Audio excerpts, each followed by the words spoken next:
Bienvenido a Cultura Rock por Siempre. Les habla su fiel servidor Alfredo Ramírez.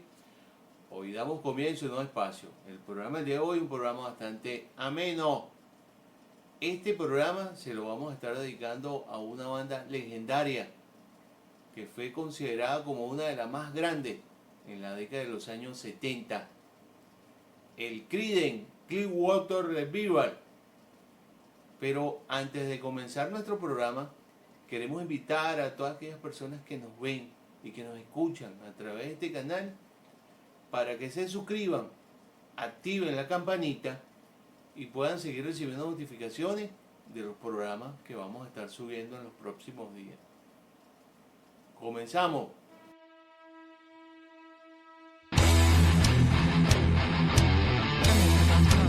Creedence. El Creedence es una banda californiana que fue formada a mediados de los años 60. Ellos tuvieron muchos años, a comienzos de los años 60 estuvieron trabajando en otras bandas, pero formalmente arrancan con el Creedence Clearwater Revival ya a finales de los años 70, comienzos de los años 1968. Esta extraordinaria agrupación fue considerada como un fenómeno estadounidense desde el año 1968 hasta el año 1972. Tuvieron un prestigio y una popularidad impresionante. De verdad que en ese tiempo que estuvieron en la escena musical fueron muchísimos los logros. El éxito que alcanzaron fue, sin exageración alguna, fue demoledor. Tanto así que pudiésemos decir con propiedad que esta agrupación para esa época superó e inclusive a los Beatles en popularidad y en venta a los Rolling Stones. La hazaña, ese periodo precisamente, el periodo del año 1968 hasta el año 1972, estuvo cargado de bastante trabajo, y es cuando ellos en apenas 4 años lograron hacer 7 producciones discográficas que para los días de hoy son leyendas. Tienen un repertorio bastante amplio. Precisamente lograron colocar 8 sencillos en los número 1 de esa época. Ellos estuvieron presentes en el festival de Woodstock, ese festival que se hizo en agosto del año 1969. Ellos allí hicieron acto de presencia, aunque ellos les tocaba presentarse temprano en la noche, pero no fue sino hasta la madrugada, como a eso de las 3 de la mañana, que fue cuando ellos pudieron salir al escenario. Y eso viene en función de que el Granderford, que era la banda que estaba anterior a ellos, se extendió, y eso les afectó a ellos. Cuando ellos salieron a la escena, cuando se presentaron ya en la tarima, fueron muchísimos los seguidores, los espectadores que ya se habían ido. Eso, sin embargo, a ellos no les afectó. Ellos cuestionaron y criticaron mucho precisamente el festival, porque fueron muchos los problemas que hubieron en lo que tenía que ver a programación y todas esas cosas que ya precisamente las sabemos porque ya le hemos hablado en otros programas. La presentación de ellos precisamente no salió en el documental del Festival de Woodstock, pero aún así, con todos esos detalles, con todas esas cosas, ellos lograron seguir avanzando, y fue cuando en el año 1968 ellos lanzaron un primer álbum debut que llevó por nombre el Creedence Clearwater Revival.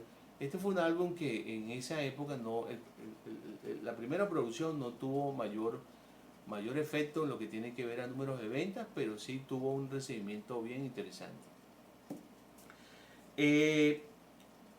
Para esa época, para los años 70, como les dije, ya los Beatles estaban fuera de escena, porque los Beatles ya se habían disuelto, se habían desintegrado. Y precisamente en esa época Pink Floyd no había, Pink Floyd aún no despegaba y Led Zeppelin estaba en pleno desarrollo.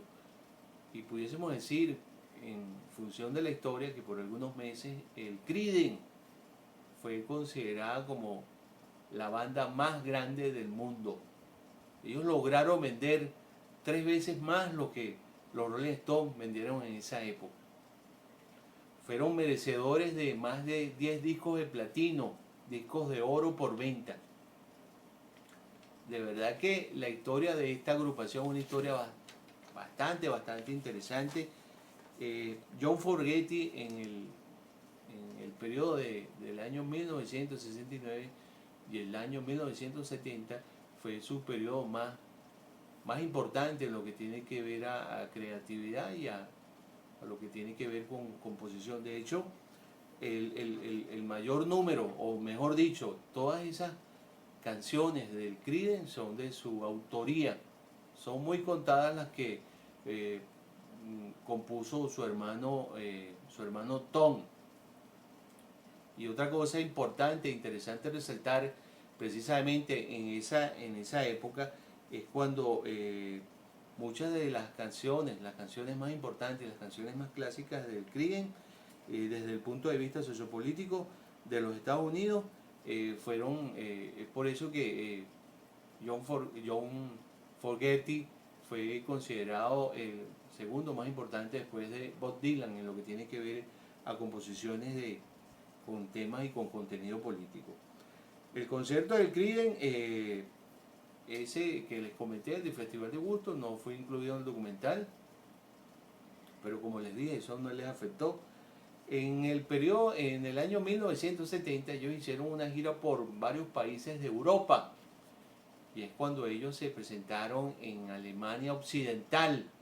Dentro de esa gira estaba destinado a visitar Alemania Occidental, y es cuando están en Alemania, cuando están haciendo esa gira, es cuando ellos caen en cuenta de que para ese momento, para esa época, para ese año, ellos habían pasado y habían logrado la fama mundial, habían llegado a lo más alto de la cima de la montaña, y es por eso que yo les digo que ellos en ese momento ellos lograron estar por encima de los Beatles.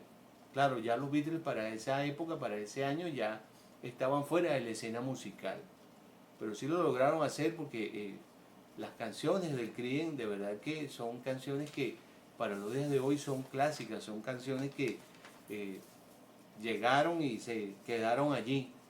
La música de esta extraordinaria agrupación, que es música, hay quienes dicen que es música country, blues, rock and roll, slam rock, que música de los pantanos. O sea, son muchas las cosas que se pueden decir en cuanto al estilo y el tipo de música que ellos vinieron haciendo durante muchos años. Canciones que para los días de hoy son clásicas y que se escuchan hoy en cualquier lugar del planeta Tierra, del mundo entero. Solamente le voy a mencionar algunas canciones que gozaron y hoy se mantienen en las listas de las emisoras de radio más importantes del mundo entero. Una canción que es clásica es la canción Baltimore Rising, que quiere decir en español Mala Luna Creciente. Green River, que es una producción discográfica que ellos lanzaron, que es Río Verde, también tuvo un éxito, y precisamente esa producción tuvo cualquier cantidad de premios. Abajo en la esquina, Nacido en el pantano, Sombra en la lápida, No mires ahora, Banda de viaje, ¿Quién detendrá la lluvia? Mario Orgullosa, El hijo afortunado, El especial de medianoche y La noche es el momento adecuado. Esas son solamente algunas canciones que son clásicas de esta extraordinaria agrupación. Esta formación logró, como les dije, logró el éxito. De verdad que en sus años de de carrera artística, fueron muchísimos los logros que ellos obtuvieron, no solamente a nivel de ventas y a nivel de composiciones, sino que para los días de hoy son una banda leyenda, son leyendas y son pioneros y son padres de esa época de los años 70. En el año 1970 en el año 1970 ellos lanzaron un disco que tuvo un éxito bastante interesante, que es precisamente la producción, que de esa ya vamos a hablar ahorita, pero quería hacer referencia a que en el año 1970 ya ellos venían arrastrando cualquier cantidad de problemas, cualquier cantidad de diferencias, porque el líder de la agrupación desde el comienzo fue precisamente John Fogerty, y tanto el hermano de él como Tom tuvieron cualquier cantidad de desavenencias, tuvieron muchísimas diferencias durante el tiempo que estuvieron trabajando con el Creedence y también con el resto de los integrantes precisamente de la banda. Que quería hablar de eso. La banda estuvo conformada inicialmente por John Fogerty, el guitarrista y la voz líder, Tom Fogerty, la segunda guitarra, Stu Cobb en el bajo y Doug Clifford en la batería. Para quienes conocemos la historia de esta extraordinaria banda, sabemos que más allá del éxito y la gloria alcanzada, hubieron cualquier cantidad de, como les dije, cualquier cantidad de diferencias y cualquier cantidad de problemas durante el tiempo, los 4 años que ellos estuvieron trabajando juntos. Tom tuvo cualquier cantidad de detalles y cualquier cantidad de problemas con John. Tanto así que en el año 1971 es cuando Tom Fogerty se va de la banda y queda precisamente John como el líder, y es cuando él toma la batuta de la banda, y es cuando de hecho el resto de los integrantes le plantearon a John para buscar otro músico, y es cuando él les dijo que no, que iban a continuar ellos en formación de un trío, y es cuando lanzaron precisamente la producción número 5, la 6 y la 7, que fue la última producción que ellos lanzaron, que con esa fue que se despidieron. Pero el hermano de él, Tom, en la década de los años 80, fue operado y le hicieron una transfusión de sangre, y cuando le hicieron esa transfusión precisamente lo contagiaron y lo contaminaron con SIDA. Y en el año 1990 es cuando él ya fallece de una presunta enfermedad respiratoria, pero que venía sumada precisamente a esa enfermedad que ya él traía, que era la enfermedad de SIDA. Ellos, aun cuando él muere, años antes, después que ellos se desintegraron, que fue en el año 1972, ellos hicieron un acto, hicieron una presentación en el año 1980, que fue precisamente para el matrimonio de Tom Fogerty. En el año 1983 se reunieron en privado para unas presentaciones, y en el año 1993 cuando son exaltados al Salón de la Fama del Rock, y es cuando hace John Fogerty hizo acto de presencia allí para la exaltación de la banda al Salón de la Fama del Rock, pero con la banda que lo venía acompañando a él, porque ya para la época de los años 90 ya el Creedence se había disuelto, y es cuando se presenta precisamente Stu Cobb y Doug Clifford y con su familia, que iban a ir a la presentación, a la exaltación, y es cuando se les dijo, el gerente general del evento les dijo que ya estaba allí John Fogerty con una banda que era lo que le iba a acompañar. Eso generó cualquier cantidad de malestar en el resto de los que fueron integrantes de la banda, pero también John Fogerty comenta, y eso es parte de la historia, que él se molestó y se distanció aún más de los integrantes de la banda, precisamente porque ellos vendieron sus derechos, los derechos que ellos tenían de los créditos de la banda. Ellos se los vendieron precisamente a la disquera, que durante muchos años le generó cualquier cantidad de problemas, que fue la disquera con la que ellos grabaron sus primeras 7 producciones y las únicas 7 producciones discográficas que lograron tener éxito en esa época. Yo voy a hacer una breve reseña de algunas producciones discográficas, no todas, solamente algunas, para que quienes no conocen tengan la oportunidad a través de este programa de conocer parte de la discografía de esta banda. La primera producción discográfica que ellos lanzaron fue precisamente en el año 1968, que fue la producción que llevó por nombre Creedence Clearwater Revival. La segunda producción fue precisamente lanzada en el año 1969, que llevó por nombre Bayou Country, que esta producción discográfica logró una aceptación bien importante. En el año 1969 también lanzaron esta producción que para los días de hoy es una de las más gloriosas y una de las mejores producciones de esta agrupación, que es el Green River, que precisamente ahí está esas canciones que son clásicas para los días de hoy. En el año 1969 también lanzaron esta producción discográfica que tuvo una aceptación y un recibimiento bien importante, que es la producción que lleva por nombre Billy y los chicos pobres, que fue merecedora de un disco de oro. En el año 1970 lanzaron lo que vendría a ser su quinta producción discográfica, que llevó por nombre Cosmo, que es una de las... Hay quienes dicen que esta es la mejor producción discográfica del Creedence, que precisamente el nombre de esa banda viene en función del baterista de Doug Clifford, que le colocaron el apodo de Cosmo.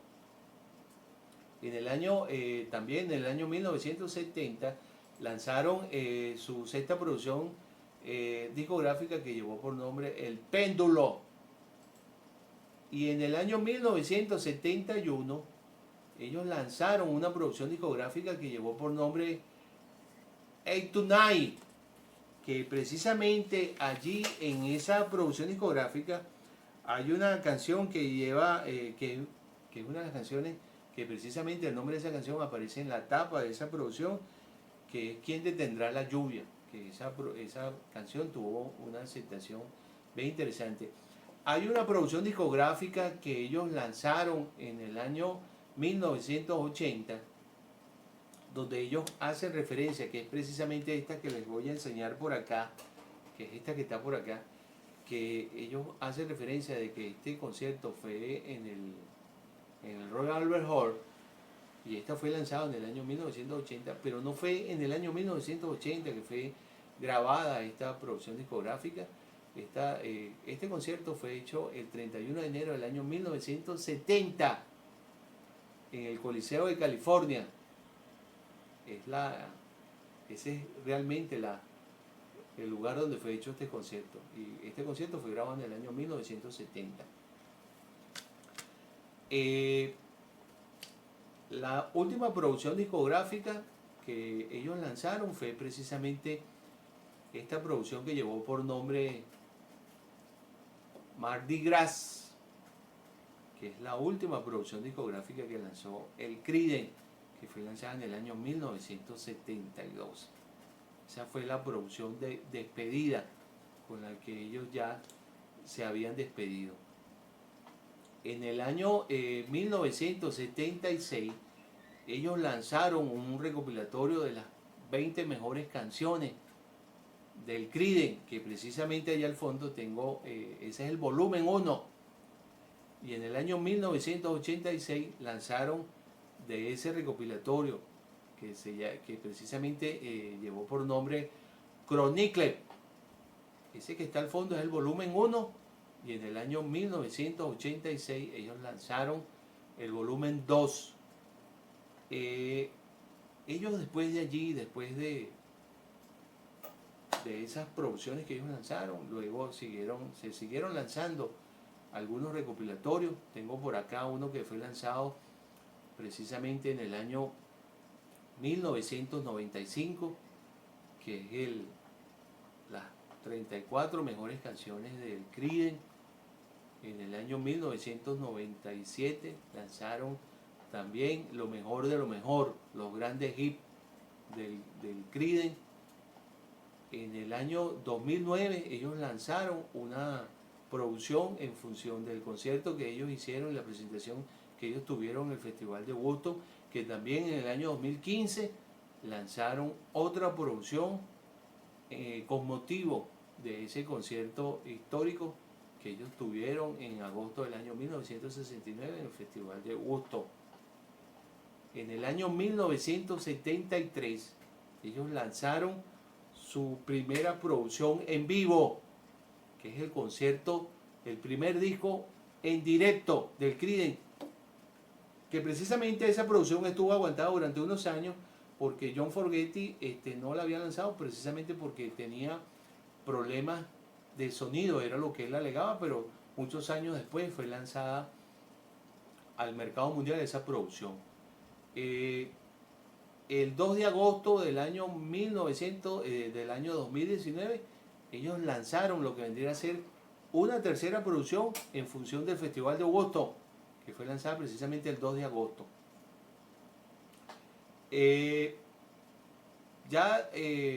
Después de allí ya no tengo más producciones discográficas para mencionarles, para presentarles, pero sí quiero comentarles que el legado de esta extraordinaria agrupación es un legado infinitamente incalculable. De verdad que el Creedence en su época fue mucho lo que logró y el éxito que ellos lograron obtener.